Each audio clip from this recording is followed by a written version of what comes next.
Hello guys, I am Poonam Sikarwar और आज की इस वीडियो में मैं बात करने वाली हूँ कि बहुत सारी लेडीज़ को बच्चेदानी में स्वेलिंग आ जाती है। तो इसके पीछे क्या रीज़न्स होते हैं और इसके क्या लक्षण होते हैं और इसको कैसे सही किया जाए। देखिए, बच्चेदानी में स्वेलिंग आना कोई बहुत बड़ी बीमारी तो नहीं होती है, लेकिन अगर आप इसके लक्षणों पर ध्यान नहीं देंगी, अपनी केयर नहीं करेंगी, तो ये बहुत बड़ी बीमारी का रूप धारण कर लेती है। प्रेगनेंसी में सबसे ज़्यादा डर रहता है अगर आपको बच्चेदानी पर स्वेलिंग आ जाती है, क्योंकि अगर प्रेगनेंसी के टाइम पे अगर आपको अपनी बच्चेदानी में स्वेलिंग आ गई तो उससे आपके बेबी का डेवलपमेंट कम हो जाता है। तो प्रेगनेंसी के टाइम पे स्वेलिंग नहीं आनी चाहिए, लेकिन बाकी टाइम पे भी बच्चेदानी पर स्वेलिंग होना बहुत प्रॉब्लमेटिक होता है।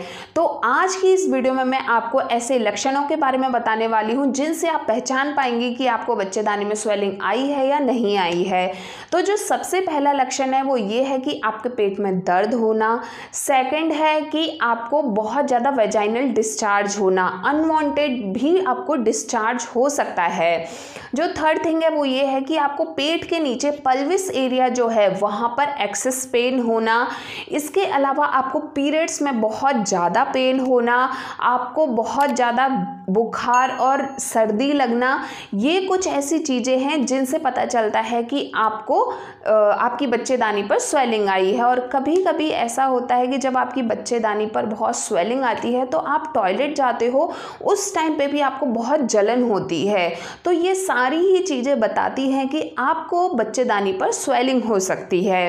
अब हम बात करते हैं कि बच्चेदानी में स्वेलिंग आती किस रीज़न से है। ऐसे कौन से रीज़न हैं जिनकी वजह से आपको बच्चेदानी में स्वेलिंग आ जाती है। तो जो फर्स्ट थिंग है वो है सेक्सुअल इन्फेक्शन की वजह से। अगर आपने सेक्स करते टाइम कॉन्डम वगैरह का यूज़ नहीं किया है तो भी आपको इन्फेक्शन होने के चांसेस रहते हैं और उस वजह से आपको स्वेलिंग हो जाती है। सेकंड है वेजाइनल इन्फेक्शन की वजह से। कई बार आपको वेजाइनल इन्फेक्शन हो जाता है, उस वजह से भी स्वेलिंग हो जाती है। थर्ड है बदलते मौसम की वजह से। अगर बदलता मौसम है और उस टाइम पे अगर आप क्लीन पैंटीज नहीं यूज़ करते हो, अपना ध्यान नहीं रखते हो, तो उस वजह से भी स्वेलिंग आ जाती है। फोर्थ है जो सबसे इंपॉर्टेंट है कि मोस्टली लेडीज़ को ये स्वेलिंग आती है डिलीवरी के टाइम पे, चाहे वो सी सेक्शन हो या फिर नॉर्मल डिलीवरी हो। अगर उस टाइम पे डॉक्टर्स एंटीबायोटिक्स वगैरह का यूज़ नहीं करते हैं तो लेडीज़ को सबसे ज़्यादा चांसेस होते हैं उनकी बच्चेदानी पर स्वेलिंग आने के। और इसके अलावा अगर आप एक्सरसाइज करते हो उससे भी, और अगर आप एक्सेस मेडिसिन का यूज़ करते हो उससे भी आपको आपकी बच्चेदानी में स्वेलिंग आने के बहुत ज़्यादा चांसेस रहते हैं। अब हम बात करेंगे कि ऐसे कौन से घरेलू उपाय हैं जिनकी हेल्प से आप अपनी बच्चेदानी की स्वेलिंग को कम कर सकते हैं। तो देखिए, पहला घरेलू उपाय है कि आपको नीम के पत्ते लेने हैं और सौंठ लेना है और उन दोनों को पानी में बॉईल करना है जब तक कि वो गाढ़ा ना हो जाए। और जब एक गाढ़ा हो जाए तब आप इसको कॉटन की हेल्प से अपने प्राइवेट पार्ट पर लगा सकते हैं और इससे बहुत हद तक आपको रिलीफ मिलेगा। जो सेकंड है वो है कि आपको हल्दी लेना है, सुहागा लेना है और एक मकोई प्लांट होता है उसका रस लेना है। अगर इन तीनों को आप अच्छे से मिलाएंगे और इसको कंटिन्यू 7-8 दिन लगाएंगे तो इससे भी आपको बहुत हद तक रिलीफ मिलता है। जो थर्ड थिंग है वो है एक अरंडी प्लांट होता है और अरंडी के प्लांट जो होता है उसके पत्तों को लेकर उसका रस बनाना है। पत्तों को पीस के उसका रस बनाएं और इस रस को छान कर अगर आप 2-3 दिन कंटिन्यू अपने वेजाइना पर लगाएंगे तो इससे भी आपको बहुत हद तक रिलीफ मिलता है।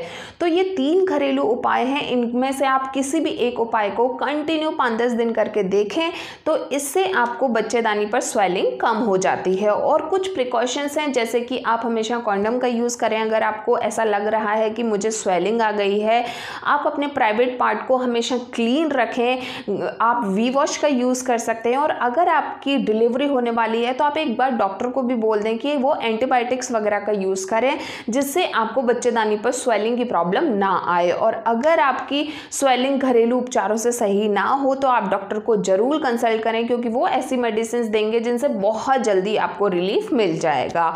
और अगर आपको ये मेरा वीडियो पसंद आया तो इसको लाइक कर दीजिए। आप मेरे चैनल को सब्सक्राइब भी कीजिए, क्योंकि मैं बहुत सारी इंटरेस्टिंग वीडियोज़ लेकर आने वाली हूँ। Till then take care of yours and bye bye.